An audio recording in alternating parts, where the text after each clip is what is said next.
Yes, be super lean with your MVP. Most founders think when they say, oh, I know what my MVP, and it stands for minimum viable product. Most people, when they talk about MVP, they actually don't talk about MVP. They talk about like version 5.0 of their product. Yeah. Be super mindful about differentiating between the features that will demonstrate value versus bells and whistles. On the one hand, your MVP has to be interesting and intriguing enough to pique interest and to demonstrate potential value.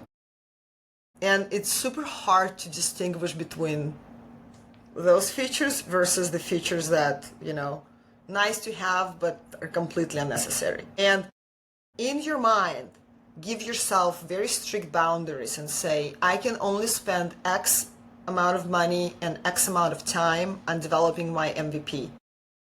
And then have a partner, a development partner, who will honestly, with you, develop the scope of work that fits those boundaries and resist the temptation of adding one more feature. Yeah. Just one more feature. One more feature. I mean, you know how it goes. And it's hard because as founders, these products, these are like your babies.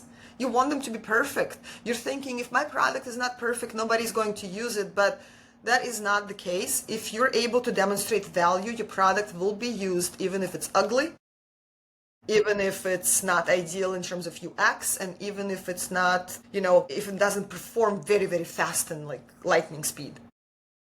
So, be brutally, be brutal in the way you're going to cut out features. So that's lesson number one. Yes.